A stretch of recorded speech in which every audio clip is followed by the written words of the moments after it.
Selamat berjumpa kembali sahabat budaya dan sejarah Nusantara bersama saya Dedi Endarto di kanal Wilwatikta News. Kanal ini sebetulnya cukup lama tidak aktif begitu, terakhir sekitar 7 tahun yang lalu, dan hari ini pada tanggal 4 September 2020 saya berkeputusan untuk mengaktifkan kembali kanal Wilwatikta News ini. Bahasan yang akan saya bahas dalam kanal ini adalah mengenai peradaban, khususnya peradaban tentang Jawa Timur. Karena sama-sama kita ketahui bahwa Indonesia cukup luas dan mempunyai banyak klaster budaya, dari timur ke barat ataupun dari utara ke selatan, mempunyai kompleksitas yang sangat tinggi. Saya juga mempelajari semuanya tentang klaster-klaster budaya di Indonesia, akan tetapi akan lebih bijak bila kiranya saya mengambil spesialisasi, yaitu mengenai peradaban budaya dan sejarah di Jawa Timur. Karena hal ini cukup kompleks juga, mengingat Jawa Timur ataupun Jawa Tengah ini mempunyai catatan panjang tentang prasejarah ataupun era sejarah, di mana telah mewarnai peradaban di Nusantara yang cukup kita kenal sangat kaya. Mengapa saya baru menghidupkan kanal ini kembali? Tentunya ada beberapa alasan. Yang pertama, saat ini kita di era pandemi, di mana banyak waktu yang saya cukup miliki untuk kembali menghidupkan kanal ini. Yang kedua, tentunya dengan banyaknya komunitas-komunitas budaya dan sejarah yang sudah mengangkat tema-tema tentang budaya dan sejarah di media sosial ataupun platform digital lainnya, di mana kadangkala kita dapat temui ada beberapa di antaranya misinformation atau memberikan informasi yang cukup jauh dari harapan kita semua, di mana misinformasi itu kalau dibiarkan tentunya akan merusak dari bangunan kesejarahan yang telah disusun dengan susah payah oleh para ahlinya. Maka saya berketetapan hati untuk kembali menghidupkan kanal ini dengan memberikan informasi yang sedekat mungkin, baik dalam kajian akademis ataupun sumber data yang dianggap cukup valid. Saya dalam hal ini tentunya tidak dalam posisi untuk mengadili atau menjustifikasi karya teman-teman yang lain, yang dimana kadangkala karya yang kayaknya misinformasi itu sebetulnya cukup mendapat perhatian dari khalayak ramai, tetapi saya akan memberi sudut pandang lain sehingga memberikan faktor pertimbangan bagi masyarakat umum untuk melakukan penilaian tentang budaya dan sejarah Nusantara kita. Mengenai persinggungan sendiri yang banyak ditanyakan oleh rekan-rekan sekalian adalah apabila saya membahas dari sisi budaya, baik itu seni, adat istiadat, ataupun kesejarahan, mereka cukup suka. Tetapi ketika menyerempet ke masalah-masalah yang masih sensitif, dianggap sensitif oleh masyarakat kita, misalnya masalah keagamaan, ras, etnis, suku, mereka cukup sensitif. Jadi kadang-kadang melontarkan protes, padahal itu adalah bagian dari peradaban Nusantara itu sendiri. Karena seperti kita ketahui, banyak kerajaan-kerajaan era klasik tidak bisa melepaskan diri dari pengaruh keagamaan, pengaruh politis, dan lain-lain. Sedangkan sejarah, apabila kita pandang secara objektif, mulai manusia mencatatkan kegiatannya dalam suatu era, bahkan satu detik yang lampau pun itu adalah sejarah, sehingga sulit bagi kita untuk menghindari hal-hal yang bagi sebagian orang itu dianggap sensitif ataupun tidak. Tujuan dari mempelajari sejarah itu sendiri pada umumnya bukanlah hanya suatu dokumentasi dari suatu kejadian, akan tetapi lebih jauh diharapkan dengan mempelajari sejarah kita punya dua tujuan. Tujuan pertama tentunya kita akan mampu menyempurnakan keberhasilan atau kejayaan para pendahulu kita. Dan di dalam sejarah sendiri terdapat suatu kepahitan, kegagalan, maka adalah tugas kita juga mengevaluasi kegagalan itu dan berusaha untuk tidak mengulanginya di era-era yang akan datang. Dalam pembawaan sejarah ada era prasejarah, kemudian ada era sejarah klasik, sejarah kemerdekaan atau yang kita kenal kolonial kalau di Indonesia, kemudian perjuangan kemerdekaan, dan era pembangunan, yaitu setelah kemerdekaan itu sendiri. Banyak hal yang bisa kita bahas tentang peradaban, bukan hanya sejarah, tetapi roh peradaban itu sendiri adalah budaya.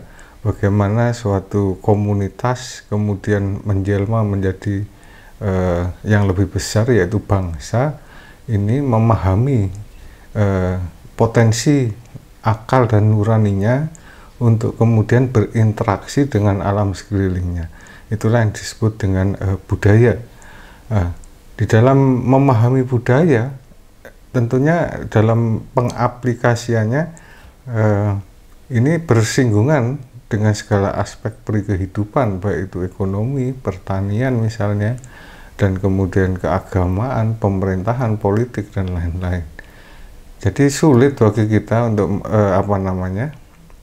mendefinisikan bahwa sejarah itu hanya era kerajaan saja, atau era politik saja, atau era keagamaan saja. Jadi kompleksitas peradaban itu adalah meliputi semuanya. Termasuk diantaranya adalah seni, di mana seni itu adalah roh dari kebudayaan. Tempat makhluk atau komunitas yang bernama manusia ketika berinteraksi dengan lingkungannya telah melahirkan pemahaman nuraninya, akalnya disatukan dan diwujudkan dalam suatu karya yang dinamakan seni. Kadangkala catatan sejarah di masa lampau disamarkan dalam suatu karya-karya seni atau sastra yang dimana kita harus punya kepekaan khusus untuk memahaminya, dan itu akan melengkapi catatan dokumen primer semacam prasasti dan lain-lainnya. Saya harap semua potensi komunitas budaya dan sejarah khususnya yang ada di Jawa Timur bisa melakukan dokumentasi yang ada tentang budaya dan adat yang ada di Jawa Timur. Ini cukup kompleks karena Jawa Timur dikenal mempunyai beberapa klaster budaya yang satu sama lain hampir mirip, tapi ada juga yang sama sekali tidak bersinggungan dengan budaya klaster tetangganya.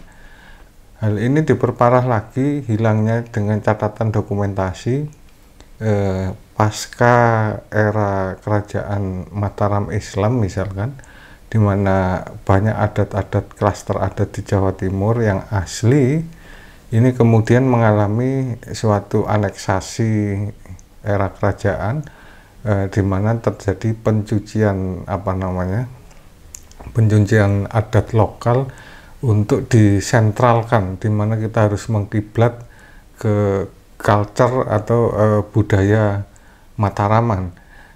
dan ini sebagian telah membunuh budaya-budaya asli di Jawa Timur. Itu bukanlah suatu hal yang harus kita tangisi, bukan kita sesali, karena itu adalah perjalanan sejarah dari leluhur kita yang harus kita pahami. Permasalahannya, apakah kita mampu untuk menggali kembali potensi-potensi asli dari klaster-klaster budaya yang di Jawa Timur, menyajikannya secara objektif, mengambil hikmah kekuatan dari adat istiadat setempat, dan menjadi akar budaya yang kemudian mampu kita aplikasikan dalam kehidupan saat ini. Itulah segala tantangan yang harus kita hadapi. Perlu menjadi kebanggaan tersendiri bahwa sebelum era kemerdekaan kita mengenal beberapa kerajaan besar di Nusantara yang telah mampu menjadi sentrum dari peradaban ataupun perekonomian kawasan dan lain-lain. Ini kalau menurut catatan sejarah bisa bisa kita runut dari kesejarahan bahwa pemimpin Konfederasi Nusantara, yaitu suatu gabungan beberapa kerajaan lokal, regional, dan kemudian mereka memilih kerajaan yang mempunyai kemampuan diplomasi, kemampuan militer melebihi dari yang lain untuk dijadikan sebagai pemimpinnya. Dalam catatan sejarah yang pertama kita ketahui adalah Kerajaan Tarumanegara yang posisinya di Jawa Barat, kemudian adalah Kerajaan Kutai di Kalimantan, kemudian era berikutnya adalah Kerajaan Mataram yang ada di Jawa Tengah, yang kita kenal sebagai pembangun monumen besar kita, yaitu Borobudur dan Prambanan. Kemudian bergeser lagi, eranya adalah Kerajaan Sriwijaya. Setelah Sriwijaya, pemimpin konfederasi yang berikutnya adalah Kerajaan Kahuripan yang berada di Jawa Timur. Pasca Kahuripan, bergeser eranya menjadi era Kerajaan Daha Kediri. Ini posisinya di Jawa Timur. Pasca Daha Kediri adalah Kerajaan Singasari di Jawa Timur juga, dan setelah Singasari adalah Kerajaan Majapahit, dan ini di Jawa Timur juga. Pasca Majapahit inilah kemudian terjadi era gelap di mana kerajaan-kerajaan Nusantara kembali mengalami pecah akibat adanya era kolonialisasi yang dilakukan oleh bangsa-bangsa Eropa yang menekan ke arah Asia Tenggara. Itulah alasan betapa kompleksnya Jawa Timur yang mempunyai 4 kerajaan pemimpin Konfederasi Nusantara yang akhir, yaitu Kahuripan, Daha Kediri, Singasari, dan Majapahit, yang ternyata warisan tata nilainya banyak diakomodir oleh Indonesia modern. Tetapi kita yang ada di Jawa Timur sendiri kadangkala cukup sulit untuk mendapatkan informasi akurat, khususnya bukan mengenai kesejarahan ataupun kebesarannya, tapi mengenai tata nilai bagaimana kerajaan-kerajaan besar tersebut menghasilkan kesatria-kesatria pilihan yang dahulu mampu memimpin Nusantara ini ke era kejayaannya. Maka tugas kita semua saat ini untuk menggali kembali tata nilai tersebut, untuk kita ungkap dan kita publikasikan secara luas, dengan harapan kalau dulu kita ini konfederasi kerajaan Nusantara, di mana setiap kerajaan adat mempunyai pemimpinnya masing-masing, tetapi secara regional dipimpin oleh pemimpin konfederasi. Saat ini kita mempunyai satu panji yang sama, yaitu panji merah putih dan lambang yang sama, Garuda Pancasila. Maka tata nilai yang nantinya mampu kita gali dan kita temukan dari 4 kerajaan pemimpin Konfederasi Nusantara di Jawa Timur itu bisa kita sampaikan juga pada saudara-saudara kita senusantara agar nantinya mereka juga bisa mengambil tata nilai tersebut, memakainya, dan menjadi kebanggaan bersama. 4 kerajaan tersebut yang besar-besar tersebut yang saya banggakan, itu bukan berarti dia merupakan kerajaan superior, karena ada kerajaan-kerajaan lain di Nusantara yang di luar Jawa Timur itu mempengaruhi pola dari keempat kerajaan itu. Tanpa kerajaan lain, 4 kerajaan di Jawa Timur itu tidak ada apa-apanya. Jadi semuanya mempunyai arti yang sama pentingnya. Tetapi saya sebagai pemerhati budaya dan sejarah merasa tidak pantas apabila saya mengomentari klaster budaya lain ataupun sejarah dari kerajaan yang berada di luar Jawa Timur, karena saya merasa saya bukan putra daerah setempat, sehingga pemahaman saya atas sejarah dan budaya saudara kita di tempat lain ini tidak bisa saya pahami secara utuh. Maka butuh kesadaran dari putra-putra daerah setempat tersebut bisa menggali potensi budaya dan adat serta sejarahnya masing-masing. Kemudian kita bisa berdiskusi, berkolaborasi.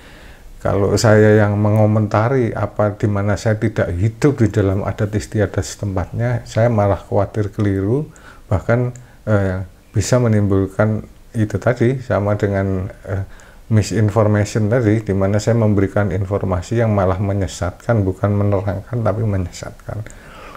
Harapan kita tentunya saya pribadi ataupun rekan-rekan yang lain, pemerhati budaya dan sejarah di Nusantara, mampu menyusun pasel-pasel sejarah yang ada di Nusantara ini, di mana semuanya terpecah-pecah ya. Setelah pasca era kolonial, banyak artefak kita penerbangan ke luar negeri, termasuk diantaranya kitab-kitab sastra ataupun kitab-kitab yang menjelaskan tentang era peradaban kita, menyebabkan sejarah kita agak gelap. Karena untuk mempelajari sejarah bangsa sendiri, kita harus belajar ke luar negeri. Saya percaya dan saya yakin suatu saat Tuhan akan memberi pencerahan kepada saya dan Anda sekalian, karena kita berdiri di atas tanah yang sama, bernafas di udara yang sama, makan dan minum di air yang sama dengan leluhur kita masa lalu. Sehingga tata nilai yang beliau-beliau dapatkan, kalau toh kita mempunyai kejernihan hati, akan kita dapatkan. Sehingga hal ini menjadi jembatan yang sama, bahwa sesungguhnya getaran semesta di mana kita hidup dan kita menjernihkan akal dan nurani kita, inilah yang melahirkan adat istiadat dan kemudian berkembang menjadi budaya dan kemudian mewarnai sejarah peradaban kita. Khususnya peradaban di Jawa Timur, kalau era prasejarah, sepemahaman saya, kalau era prasejarah ini mulai kita dari Sumatera misalkan, banyak ditemukan situs-situs megalit di mana era manusia purba. Demikian juga di Jawa Barat, Jawa Tengah, di Jawa Timur, di Bali, bahkan di Kalimantan. Terakhir temuan gua yang penuh dengan lukisan di Sulawesi, bahkan di Maluku dan Irian. Ini menunjukkan bahwa potensi peradaban yang ada di Nusantara ini sudah cukup tua. Kalau di Jawa Timur sendiri, manusia purba ini mengalami suatu dilematik penelitian, karena ada beberapa fase ketika era kolonial para arkeolog Belanda dan ahli-ahli kita sedang meneliti, kemudian terjadi era kemerdekaan sehingga penelitian itu terputus. Tapi ada beberapa situs yang saat ini pun telah memberikan data cukup konkret, semisalkan situs Trinil, situs Wajak, dan bahkan ada laporan penelitian tentang manusia purba ini cukup masif, yaitu ada di Tulung Agung, Wajak, misalkan di Ponorogo, Sampungensis, bahkan semua kabupaten ini mempunyai situs-situs manusia purba dan peradaban megalitikum. Tentunya ketika berganti era, tidak semuanya manusia purba kita ini kemudian lenyap di telan zaman ya. Mereka juga melakukan evolusi, dan evolusi inilah yang kadangkala terputus jejak sejarahnya dengan datangnya pendatang, baik yang dari menurut catatan kita datang dari India, dari Indochina dan lain-lain. Tentunya kemudian kedua peradaban ini mengalami asimilasi dan kemudian berkembang menjadi era sejarah kerajaan-kerajaan klasik. Jadi cukup kaya dan cukup banyak bahasan ya kalau kita mau terjun untuk menganalisa tentang kesejarahan di Jawa Timur. Tetapi saya pribadi, saya spesialisasi untuk memahami tata nilai budaya sebetulnya. Jadi ketika ada suatu kejadian sejarah, saya mempelajari latar belakangnya. Kemudian dari peristiwa sejarah itu saya berusaha mengambil dari seluruh sudut pandang dan mengambil tata nilainya, pelajaran apa yang bisa saya ambil dari suatu peristiwa sejarah itu. Itu dari suatu peristiwa. Di sisi lain, di era sejarah tersebut, banyak karya-karya besar pendahulu kita ini mewariskan karya-karya sastra yang cukup luar biasa dalam pemahaman makhluk atau manusia Jawa khususnya, untuk memahami lingkungannya dan peradabannya. Bahkan ketika sebelum masuknya era keagamaan yang dari luar, manusia Jawa sudah mengenali beberapa pemahaman untuk mengenal hakikat ketuhanannya. Ini dibuktikan dengan banyaknya punden berundak, sebutan beberapa nama untuk hakikat ketuhanan dan lain-lain. Dengan masuknya era keagamaan, tentunya ini juga memperkaya kasanah peradaban kita dengan masuknya beberapa keyakinan. Yang pertama kali dari kawasan India dengan agama Buddha dan Hindunya, kemudian berlangsung ini yang agama-agama besar ya, kemudian agama Muslim, kemudian dan Nasrani. Tetapi apakah agama atau keyakinan asli dari bangsa Indonesia khususnya yang ada di Jawa Timur itu punah? Ternyata tidak. Selain mereka ada eksis dalam segala tekanan di dalam kesejarahan, mereka cukup luas, lentur begitu, dan mereka bahkan melakukan simbiosis dengan agama-agama baru yang mereka terima dan melahirkan culture keagamaan baru. Semisal ketika agama Buddha dipahami di tanah Jawa, itu melahirkan Buddha Kejawen. Buddha Kejawen apakah Sukatan misalkan. Terus kemudian ketika Hindu masuk juga kemudian bernafaskan Jawa, cara manusia Jawa memahami Hindu gitu. Itu juga saya anggap aja Hindu Kejawen begitu. Kemudian ketika Muslim masuk sama juga. Ada wali-wali di Jawa Timur itu menggunakan potensi budaya sebagai sarana dakwah, Islam Kejawen saya bilang itu.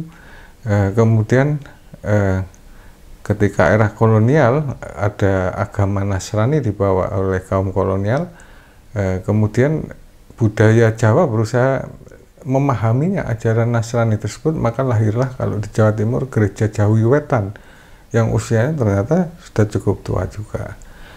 Jadi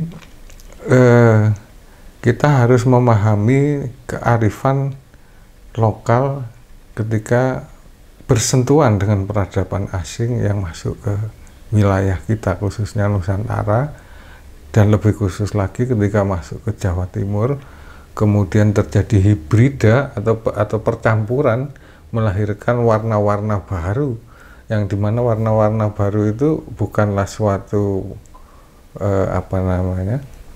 yang harus ditabuhkan kalau dari sisi kebudayaan, karena warna-warna baru itulah yang kemudian memunculkan keindahan-keindahan bagaimana suatu peradaban bisa akomodatif satu dengan yang lain untuk mencapai tujuan dari peradaban itu sendiri, yaitu adalah kemakmuran, ketuhanan juga, dan kemudian rasa aman dan nyaman dan lain-lain sebagainya. Saudara-saudara sekalian, tentunya sebagai pembuka, karena ini adalah vlog pertama dan nantinya saya berusaha memilah dalam beberapa playlist gitu ya, semisal nanti saya kunjungan ke beberapa situs, kita kumpulkan di dalam subjudul kunjungan situs ketika saya mungkin mewawancarai para pakar, karena ada kolega-kolega saya yang memang pakar secara akademis, kita kumpulkan di playlist bincang bersama pakar, atau ketika saya mewawancarai para stakeholder kebudayaan dan sejarah, karena kolega saya juga berasal dari pemerintahan di bidang itu, maka kita kumpulkan di stakeholder pemerintahan. Tentunya banyak hal menarik yang bisa kita bicarakan di dalam budaya dan sejarah. Ada juga potensi seni, bagaimana kita menginterpretasikan sebuah seni, itu juga bisa kita bahas juga. Jadi kita tidak hanya bicara semata-mata mengenai sejarah, tetapi sesuai dengan judul dari fanspage ataupun kanal ini, yaitu peradaban, jejak peradaban Nusantara, saya berusaha memberi wawasan seluas mungkin bagi para pemirsanya, sehingga pemirsa mendapat masukan atau informasi baru, dan itu tidak harus Anda benarkan atau Anda yakini, tapi cukup menjadi hal yang memperkaya dari Anda sekalian. Dan ketika Anda berinteraksi dengan budaya-budaya itu, nantinya akan mewarnai bahwa apa yang pernah ada di kanal ini sesungguhnya akan mewarnai pemahaman Anda tentang budaya dan sejarah Nusantara. Sejarah sendiri bukanlah suatu ilmu pasti. Mengapa demikian? Karena saya ataupun para ahlinya atau siapapun itu, ketika peristiwa sejarah itu terjadi, kita adalah sama-sama belum lahir. Karenanya yang terjadi adalah ketika kita menggali nilai-nilai sejarah itu, bukti-bukti sejarah, yang ada adalah interpretasi atau pemahaman kita atau opini kita tentang suatu peristiwa sejarah atau bukti sejarah. Maka adalah kewajiban bagi kita semua untuk menyusun pasal-pasal itu tadi, pasal itu pecahan repihan dari sejarah, agar ketika kita mampu menyusunnya secara bersama-sama, maka muncullah gambar utuh dari peristiwa sejarah yang paling mendekati dengan peristiwa aslinya. Sejarah juga harus dipahami luas, artinya tidak bisa kita memihak kepada suatu pihak kemudian antipati terhadap lainnya, karena ketika kita melakukan itu maka kita kehilangan objektif dalam memandang suatu sejarah. Harapan saya, sejarah itu bukan bagaimana cara kita berpihak, tapi bagaimana kita memahami dan mengambil pelajarannya. Sekali lagi, sejarah bukanlah suatu hal untuk berpihak mempelajari sejarah, tapi mempelajari sejarah adalah untuk memahami, karena sepemahaman saya, sejarah mempunyai kecenderungan tema yang berulang dalam era yang berbeda. Dalam kebudayaan Jawa dikenal sebagai kalacakra atau roda yang berputar, di suatu saat titiknya akan kembali di tempat yang sama. Demikian pula dengan sejarah, di mana sejarah akan senantiasa mempunyai tema yang sama, tetapi pada era dan pelaku yang berbeda. Oleh sebab itu, dengan kita mempelajari sejarah, diharapkan kita paham tentang bagaimana dahulu pendahulu kita berhasil keluar sebagai pemenang ketika menghadapi suatu permasalahan. Oleh sebabnya, apabila kejadian tersebut kita alami permasalahan yang sama, maka kita sudah paham bagaimana cara kita harus keluar dari masalah tersebut dan keluar sebagai pemenangnya. Itulah fungsi pentingnya kita belajar sejarah. Sedangkan dari belajar budaya, budaya adalah salah satu tembok identitas dari suatu bangsa. Tanpa budaya atau akar budaya yang kita pahami, maka sesungguhnya kita tidak layak menganggap diri kita adalah bangsa Indonesia apabila kita tidak memahami akar budaya Indonesia.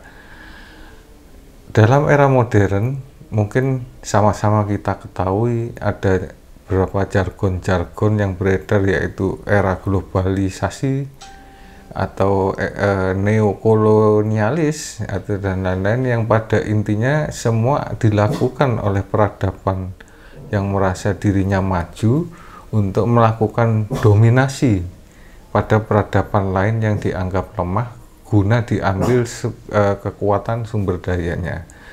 Dan ini akan terjadi suatu serangan yang fatal yang memang ditujukan kepada budaya dan sejarah, di mana budayanya akan ditindas dengan budaya yang peradaban yang melakukan dominasi, kemudian sejarahnya diburamkan agar ikatan benang merah dengan leluhurnya hilang begitu. Apa efeknya apabila suatu budaya berhasil didominasi? Misalkan anak-anak kita lebih mencintai budaya asing, semisal budaya Japanese atau K-pop, Korean pop atau yang lain-lain, tapi dia tidak mencintai sama sekali budaya lokalnya karena dianggap terlalu kuno dan lain-lain.